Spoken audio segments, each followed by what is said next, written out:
जय हिंद साथियों, नमस्कार। मैं हूं अभय और आप सभी का स्वागत करता हूं आपके अपने परिवार अभय एक्सेल कंप्यूटर में। दोस्तों, आज हम लिब्रे ऑफिस कैल्क का लास्ट पार्ट डिस्कस करेंगे, जहां पर मैं आपको डाटा, टूल्स, विंडो और हेल्प मेनू के बारे में समझाऊंगा। इनसे ट्रिपल सी एग्जाम में काफी सारे क्वेश्चंस पूछे जाते हैं, चाहे वो डाटा मेनू हो, टूल्स मेनू से spelling, automatic spell checking, auto correct का ऑप्शन, गोल सीक फंक्शन, ये बहुत ज्यादा ट्रिपल सी एग्जाम में पूछा जाता है। तो इन सभी को एक्सप्लेन करके मैं समझाऊंगा। आज लिब्रे ऑफिस कैल्क का लास्ट पार्ट होगा। कल से हम ट्रिपल सी एग्जाम के लिए मोस्ट इंपॉर्टेंट क्वेश्चंस डिस्कस करना स्टार्ट करेंगे। तो इस वीडियो को फटाफट आप सभी लोग लाइक कर दीजिए, सभी दोस्तों के साथ शेयर कर दीजिए, ताकि ज्यादा से ज्यादा स्टूडेंट्स मेरे साथ जुड़ सकें और आसानी से ट्रिपल सी का एग्जाम टॉप कर सके। तो सीधी बात, नो बकवास, यही है अब है एक्सेल की class. Let's begin in this topic.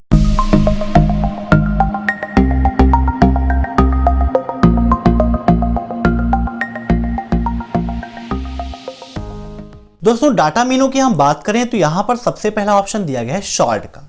Short का मतलब होता है कि अपने डाटा को आप एक लॉजिकल क्रम में फिक्स कर सकते हैं। आपके एग्जाम में क्वेश्चन पूछा जाता है कि अपने डाटा को सुव्यवस्थित क्रम में करने के लिए हम किस फंक्शन का उपयोग करते हैं। तो डाटा को एक लॉजिकल मीन सुव्यवस्थित क्रम में करने के लिए हम शॉर्ट एंड फिल्टर का उपयोग करते हैं। ठीक है, तो यहां पर दिया गया है शॉर्ट। शॉर्ट के लिए क्या है कि आपको एक रेंज सिलेक्ट करनी पड़ेगी या कुछ नेम आप अपना डाटा सिलेक्ट कर सकते हैं। जैसे यहां पर मैंने एक स्टूडेंट रिकॉर्ड बना रखा है, जहां पर अजय, दीपक, अरविंद, राहुल ऐसे मैंने नेम लिखे हैं। तो हम क्या करेंगे, सबसे पहले इन सभी नेम को सिलेक्ट कर लेंगे, डाटा पे जाएंगे, शॉर्ट पे जाएंगे और यहां पर देखिए करंट सिलेक्शन का ऑप्शन दिया गया है। करंट सिलेक्शन पर हम क्लिक कर देंगे। अब आप इसे कैसा करना चाहते हैं, असेंडिंग में या फिर डिसेंडिंग में। असेंडिंग का मतलब A to Z है ना, और डिसेंडिंग का मतलब Z to A होता है। तो यहां पर अभी हम किस कॉलम में हैं, तो कॉलम A यहां पर दिया गया है। ठीक है, अगर आप कॉलम A को अनडिफाइंड करना चाहते हैं तो अनडिफाइंड भी कर सकते हैं। हम यहां पर कॉलम A ही रहने देंगे जो बाय डिफॉल्ट में है। देन यहां पर आप ओके पर क्लिक कर देंगे तो आप देख सकते हैं कि आपका डाटा सॉर्ट हो चुका है। पहले अजय, फिर अरविंद, फिर दीपक और फिर राहुल, है ना। ऐसे में क्या था, अरविंद बाद में लिखा हुआ था। तो इस प्रकार से डाटा को आप असेंडिंग फॉर्म में स्टार्ट कर सकते हैं। ऐसे ही डिसेंडिंग में करना है तो डाटा पे जाना है, शॉर्ट पे जाना है, करंट सिलेक्शन पे क्लिक करना है। यहां पर जो डिसेंडिंग का ऑप्शन दिया गया है ना, देखिए डिसेंडिंग का ऑप्शन दिया गया है, इस पे आप क्लिक कर देंगे और ओके कर देंगे। तो यहां पर देखिए आपका डाटा डिसेंडिंग फॉर्म में हो गया है। पहले राहुल, फिर दीपक, फिर अरविंद और फिर अजय। इस प्रकार से आप अपने डेटा को असेंडिंग और डिसेंडिंग फॉर्म में कर सकते हैं। नेक्स्ट ऑप्शन यहां पर दिया गया है सॉर्ट, असेंडिंग और डिसेंडिंग का। जो मैंने अभी सॉर्ट के अंतर्गत बताया था वही सेम काम यहां से आप डायरेक्टली कर सकते हैं। ऐसे ही यहां पर ऑटो फिल्टर का ऑप्शन दिया गया है। ऑटो फिल्टर कैसे काम करता है, देखिए यहां पर हम पूरे डाटा को सिलेक्ट कर लेते हैं, डाटा सीट पे जाते हैं आपके और ऑटो फिल्टर पर क्लिक कर देते हैं। तो यहां पर आप देख सकते हैं कि सभी में ये फिल्टर का सिंबल आ गया है ना। ये जो आपको साइन दिख रहा है इसको हम फिल्टर का सिंबल बोलते हैं। अब मान लीजिए मुझे स्टूडेंट रिकॉर्ड में सिर्फ और सिर्फ राहुल का डेटा ही देखना है, तो हम शॉर्ट एंड फिल्टर का जो ऑप्शन दिया गया इस पर क्लिक करेंगे। यहां पर ऑल पे जो टिक लगा हुआ है इसको हटाएंगे। जिसको भी आपको देखना है, जिसकी वैल्यू, उस वैल्यू को सिलेक्ट करिए, देन ओके कर दीजिए। तो यहां पर देखिए सिर्फ और सिर्फ उसी की वैल्यू आपको दिखाई देगी, अन्य किसी की वैल्यू भी आपको यहां पर नहीं दिखाई देगी। तो इस प्रकार से आप सॉर्ट एंड फिल्टर का उपयोग आसानी से कर सकते हैं। नेक्स्ट यहां पर दिया गया है डिफाइन रेंज का। जब मैंने अभी पढ़ाया था आपको शीट मेनू के बारे में, तो शीट मेनू के अंतर्गत नेम रेंजेस के अंतर्गत डिफाइन, मैनेज, इन सबको एक्सप्लेन करके समझाया था। अगर आपने प्रीवियस क्लास को अटेंड नहीं किया है तो वीडियो के नीचे लिंक दे रखी है, वहां से आप उसे देख सकते हो। अब इसके बाद बात आती है यहां पर पाइवट टेबल की। अगर आप पाइवट टेबल को इंसर्ट करना चाहते हैं या एडिट करना चाहते हैं तो उसके लिए आप डाटा टैब का उपयोग कर सकते हो। इससे संबंधित एक क्वेश्चन आपके एग्जाम में आता है कि पाइवट टेबल इंसर्ट करने के लिए हम किस मेनू का उपयोग करते हैं। तो पाइवट टेबल को इंसर्ट करने के लिए हम इंसर्ट मेनू का उपयोग करते हैं। ठीक है, क्योंकि यहां से सिर्फ क्या होगा, इंसर्ट होगा। जबकि अगर आप एडिट करना चाहते हैं तो उसके लिए आप डाटा मेनू पर आएंगे और पाइवट टेबल से आप एडिट कर सकते हैं, रिफ्रेश कर सकते हैं और डिलीट कर सकते हैं। ऐसे ही यहां पर दिया गया है कैलकुलेट का ऑप्शन। इससे संबंधित क्वेश्चन पूछा जाता है कि रिकैलकुलेट हॉल्ट की शॉर्टकट की क्या है, तो control plus shift plus F9 होती है, रिकैलकुलेट की F9 होती है। एग्जाम में शॉर्टकट कीज और कौन सा फंक्शन किस मेनू में होता है ये काफी पूछा जाता है। और लिब्रे ऑफिस आपका एक ऐसा टॉपिक है जिससे CCC एग्जाम में काफी ज्यादा क्वेश्चंस पूछे जाते हैं, इसीलिए ध्यान से आप वीडियोस को देखते रहिए। अब यहां पर ऐसे ही वैलिडिटी दी गई है, सब टोटल का फंक्शन किस मीनू में पाया जाता है, ये क्वेश्चन भी पूछा जाता है। तो सब टोटल किस मीनू में है, डाटा मीनू के अंतर्गत पाया जाता है। ऐसे यहां पर फॉर्म का ऑप्शन दिया गया है, अगर आप डेटा फॉर्म बनाना चाहते हैं तो यहां से आप डेटा फॉर्म बना सकते हो, ठीक है। इसके बाद यहां पर आप शीट पे देखेंगे तो कंसोलिडेट फंक्शन दिया गया है। कंसोलिडेट फंक्शन से एग्जाम में क्वेश्चन पूछा जाता है कि कई टेबल के रिकॉर्ड को एक में करने के लिए, एक साथ जोड़ने के लिए हम किस फंक्शन का उपयोग करते हैं, तो कंसोलिडेट फंक्शन का उपयोग करते हैं। कैसे करते हैं समझिएगा। जैसे यहां पर देखिए कुछ रिकॉर्ड लिखे हुए हैं, प्रोडक्ट नेम यूनिट है ना, तो एक ही प्रोडक्ट है लेकिन अलग अलग यूनिट हैं। हो सकता है मंथली रिपोर्ट हो या वीकली रिपोर्ट हो। अब यहां पर हमें टोटल निकालना है कि किस महीने में टोटल जो है ये कितने हुए हैं, या टोटल कितने हुए, महीने की बात छोड़िए, टोटल कितने हुए हैं। तो उसके लिए हम जाएंगे डाटा पे, कंसोलिडेट फंक्शन पे जाएंगे। यहां पर देखिए फंक्शन में दिया गया सम, अगर हमें जोड़ना है सभी को तो सम को सिलेक्ट करेंगे। अगर काउंट करना है कि कितने प्रोडक्ट हुए हैं, एवरेज निकालना है, मैक्सिमम वैल्यू देखनी है, तो जो भी आपको करना है आप यहां से चूज कर लीजिए।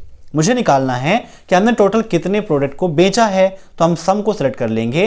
देन यहां पर आपको क्या करना पड़ेगा, कंसोलिडेट रेंज मींस देखिए एक रेंज आपको सिलेक्ट करनी है और आपको यहां पर क्या करना है, ऐड कर देना है। तो एक रेंज हो गई, देन आप दूसरी रेंज सेलेक्ट करिए और फिर से यहां पर ऐड पे क्लिक कर दीजिए। दो रेंज हो गई, फिर तीसरी रेंज को भी सिलेक्ट करना है, ऐड कर देना है और ओके कर देंगे। तो आप देख सकते हैं कि यहां पर इन सभी का कैलकुलेशन आ चुका है, ठीक है।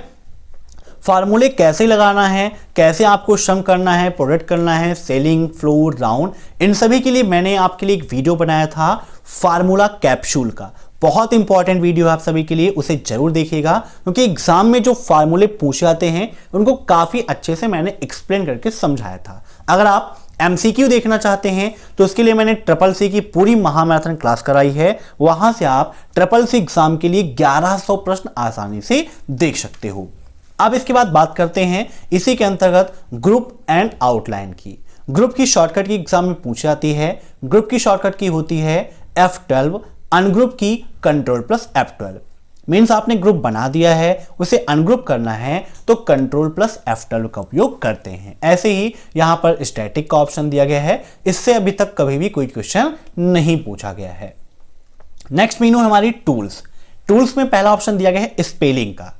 अब एक क्वेश्चन यहां से बनता है कि स्पेलिंग चेक करने की शॉर्टकट की क्या है, तो स्पेलिंग और ग्रामर चेक करना चाहते हैं तो उसकी शॉर्टकट की होती है F7। नेक्स्ट है ऑटोमेटिक स्पेल चेकिंग की शॉर्टकट की क्या है। इसमें काफी सारे लोग कंफ्यूज हैं, ऑटोमेटिक स्पेल चेकिंग की शॉर्टकट की और तेजस की शॉर्टकट की क्या होती है। कई सारे लोगों ने आपको गलत भी बताया है, लेकिन यहां पर आप देख लीजिए साफ साफ लिखा हुआ है ऑटोमेटिक स्पेल चेकिंग की शॉर्टकट की शिफ्ट प्लस F7 होती है और तेजस की होती है कंट्रोल प्लस F7। कई लोगों ने क्या कर दिया है, उल्टा कर दिया है, इसकी शॉर्टकट की उसमें और उसकी इसमें कर दिया है। तो कंफ्यूज आपको नहीं होना है, ऑटोमेटिक स्पेल चेकिंग के लिए शिफ्ट प्लस F7 का उपयोग करते हैं। ऑटोमेटिक स्पेल चेकिंग क्या करता है कि आपके डाटा में जो भी वर्ड्स आप लिख रहे हैं अगर गलत है तो ऑटोमेटिक उसके नीचे एक अंडरलाइन आ जाएगी। अगर आप इसे ऑफ कर देंगे तो कोई भी अंडरलाइन नहीं आएगी, जब आप स्पेलिंग चेक करेंगे तभी वहां पर अंडरलाइन आएगी। नेक्स्ट ऑप्शन दिया गया है लैंग्वेज का। अगर आप अपने टेक्स्ट की लैंग्वेज को चेंज करना चाहते हैं तो लैंग्वेज पर जाएंगे, फॉर ऑल टेक्स्ट पे जाएंगे। अगर आपको पूरा टेक्स्ट करना है तो यहां से आप लैंग्वेज वगैरह चेंज कर सकते हो। नेक्स्ट ऑप्शन आपको टूल्स के अंतर्गत मिलता है ऑटो करेक्ट ऑप्शन।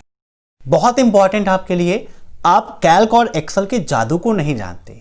जादू क्या है देखिए, जैसे यहां पर दा की स्पेलिंग क्या होती है, THE होती है ना, जानते हैं आप THE होती है, लेकिन मुझसे गलती हो गई, मैंने लिख दिया TEH है ना, और एंटर करते हैं तो देखिए ऑटोमेटिक क्या हो गया, दा हो गया। तो यही सारे काम करता है कौन, आपका ऑटो करेक्ट ऑप्शन। जैसे देखिए यहां पर मैं लिखता हूं HEART हर्ट, बीट, है ना, हार्ट बीट, और फिर से मैं लगाता हूं कॉलन, तो देखिए ऑटोमेटिक क्या हो गया, हार्ट बीट यहां पर बन के आ गई है। तो ऐसे ही यहां पर मिलता है ऑटोकैड के ऑप्शन के अंतर्गत। टूल्स पे जाना है, ऑटोकैड ऑप्शन पे क्लिक करना है, तो यहां पर देखिए कई सारे दिए गए हैं, जैसे कि डबल डैश आपने किया तो यहां पर एक सिंगल बड़ा सा डैश बन के आ जाता है। ऐसे ही यहां पर आपने लिखा डिवाइड, तो डिवाइड का सिंबल आ गया। डिसअपॉइंटेड ऐसे लिखेंगे कॉलन लगा के, तो यहां पर डिसअपॉइंटेड की इमोजी बनकर आ जाएगी। जैसे यहां पर डॉग लिख देंगे तो यहां पर एक कुत्ते का आइकन आ जाएगा, मीन्स डॉग का आइकन आ जाएगा। ऐसे यहां पर बहुत सारी चीजें दी गई हैं जिनका आप आसानी से उपयोग कर सकते हो। ऐसे ही टेक्स्ट के रूप में देखें तो टेक्स्ट के रूप में भी बहुत सारी चीजें दी गई हैं, जैसे कि यहां पर देखिए अगर आप लिखते हैं डिटेल्स की स्पेलिंग गलत तो ऑटोमेटिक यहां पर सही हो जाएगी। आप अगर जैसे कैन की स्पेलिंग को CXAN कर देते हैं, क्योंकि C और X आसपास है, गलती से हो जाता है, तो ऑटोमेटिक कैन हो जाएगा। ऐसे ही बहुत सारे फंक्शंस यहाँ पर दिए गए हैं जिनको आप सही कर सकते हैं। ऐसे ही मान लीजिए मैंने यहाँ पर एक फंक्शन दिया है अभय का, ठीक है, क्या करना पड़ेगा, आप लिखेंगे रिप्लेस में टेक्स्ट को जो आप चाहते हैं लिखना, और उसकी जगह पर जो हो जाए वो दूसरे वाले में लिखेंगे, और लिखने के बाद आप ओके कर देंगे तो वहां पर ऐड हो जाएगा। जैसे कि यहां पर अभय मैंने लिखा हुआ है, एक और बना लेते हैं, हम यहां पर बना लेते हैं मान लीजिए अजय, और अजय लिखने पर क्या हो जाए, तो यहां पर हम चाहते हैं अभय एक्सेल कंप्यूटर हो जाए, तो हम ये लिखेंगे और लिखने के बाद यहां पर हम न्यू पे क्लिक कर देंगे तो वो हमारा ऐड हो गया, हम ओके कर देंगे। अब यहां पर देखिए हम जैसे लिखते हैं अभय और इंटर करते हैं तो यहां पर क्या हो गया, एक्सेल। जैसे ही हम लिखते हैं अजय और इंटर करते हैं तो देखिए लिख के आ गया क्या, अभय एक्सेल कंप्यूटर। तो इस प्रकार से आप ऑटोकैड फंक्शन का उपयोग कर सकते हैं। अब इससे संबंधित आपके एग्जाम में क्वेश्चन पूछा जाता है कि लिब्रे ऑफिस कैल्क के अंतर्गत क्या हम ऑटोकैड फंक्शन का उपयोग कर सकते हैं, तो जी हाँ बिल्कुल कर सकते हैं। दूसरा क्वेश्चन ये आता है कि लिब्रे ऑफिस कैल्क के अंतर्गत ऑटोकैड में क्या हम अपना कोई भी टेक्स्ट मर्ज कर सकते हैं, मीन्स ऐड कर सकते हैं, तो जी हाँ बिल्कुल कर सकते हैं, अभी मैंने आपको करके दिखाया है। नेक्स्ट टूल्स में दिया गया है रिडायरेक्ट का ऑप्शन, इमेज मैप का ऑप्शन, गोल सीक का फंक्शन किस मेनू में होता है, यह क्वेश्चन भी आपके एग्जाम में पूछा जाता है। तो गोल सीक का फंक्शन होता है किस मेनू में, टूल्स मेनू के अंतर्गत, ठीक है, याद रखिए टूल्स मेनू के अंतर्गत गोल सीक का फंक्शन होता है। गोल सीक क्या करता है, जैसे कि आप निकालते हैं मासिक किस्त, एक महीने में हमें कितने रुपए किस्त देनी है, वहां पर निकल के आया 2500। अब आपका जो बजट है वो कहता है कि हम 2000 रुपए दे पाएंगे, तो यहां से आप पूर्वानुमान लगा सकते हैं, ठीक है। एक क्वेश्चन इससे संबंधित यह पूछा जाता है कि लिब्रे ऑफिस कैल्क में पूर्वानुमान लगाने के लिए किस फंक्शन का उपयोग करते हैं, तो गोल सीक फंक्शन का उपयोग करते हैं हम पूर्वानुमान के लिए। ऐसे यहां पर फॉर्म दिया गया है, फॉर्म में डिजाइन मोड का ऑप्शन, कंट्रोल विजार्ड का ऑप्शन, फॉर्म नेविगेटर का, ओपन इन डिजाइन मोड, ये सारे ऑप्शंस मिलते हैं। नेक्स्ट ऑप्शन यहां पर दिया गया है शेयर स्प्रेडशीट का। अगर आप अपने स्प्रेडशीट को शेयर करना चाहते हैं तो यहां पर शेयर स्प्रेडशीट फंक्शन का उपयोग आप आसानी से कर सकते हो। नेक्स्ट दिया गया है प्रोटेक्ट सीट का। अगर आप चाहते हैं अपने सीट को सुरक्षा प्रदान करना, मीन्स प्रोटेक्ट करना चाहते हैं, तो उसके लिए प्रोटेक्ट सीट फंक्शन का उपयोग कर सकते हैं। कैसे करना है देखिए, जैसे कि अभी हम कहीं पर किसी भी सेल में कुछ भी लिखते हैं, कोई भी दिक्कत नहीं है, लेकिन जब हम टूल्स पे जाएंगे और प्रोटेक्ट सीट पर जाएंगे, यहां पर पूछेगा पासवर्ड, हम यहां पर कोई पासवर्ड लगा देते हैं, जैसे हमने 1 2 3 लगा दिया, फिर से कंफर्म में 1 2 3 और हम ओके कर देते हैं। अब देखिए किसी भी सेल में हम कुछ भी लिखते हैं तो हमारे सामने मैसेज आता है protected cell can not be modified, means आपने सेल को प्रोटेक्ट कर दिया है, अब उसमें किसी प्रकार की कोई भी चेंजिंग नहीं होगी, सिर्फ और सिर्फ उसे क्या कर सकते हैं, आप पढ़ सकते हैं, ठीक है। अगर फिर से आप लिखना चाहते हैं तो उसके लिए टूल्स पे आप जाएंगे, प्रोटेक्ट सीट पर जाएंगे और फिर से वही पासवर्ड आप डालेंगे और ओके कर देंगे, तो अब आप किसी भी सेल में लिखिए, कोई भी दिक्कत आपको नहीं होगी।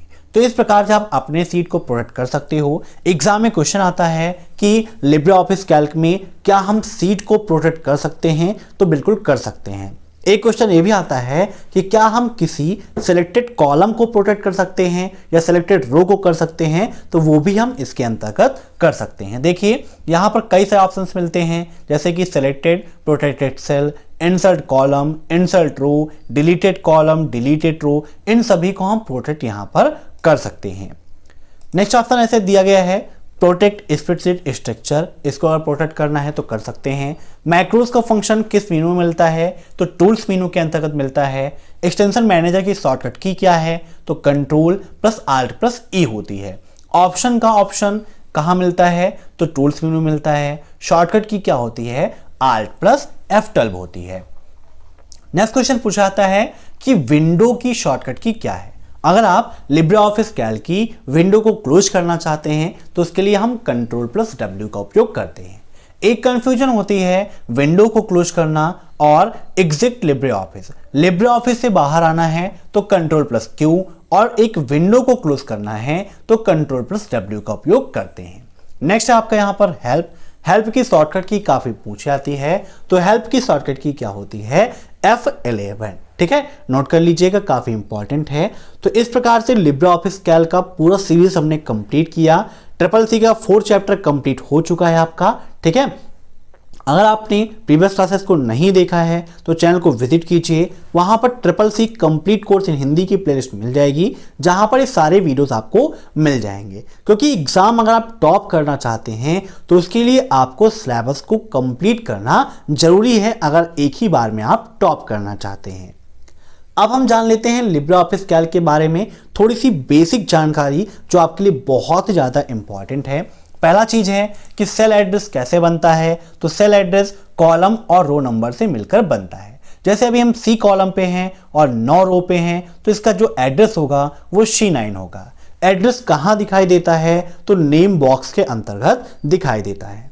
कैल्क में अधिकतम सीट कितनी हो सकती हैं, तो 32,000 अधिकतम सीटें हो सकती हैं।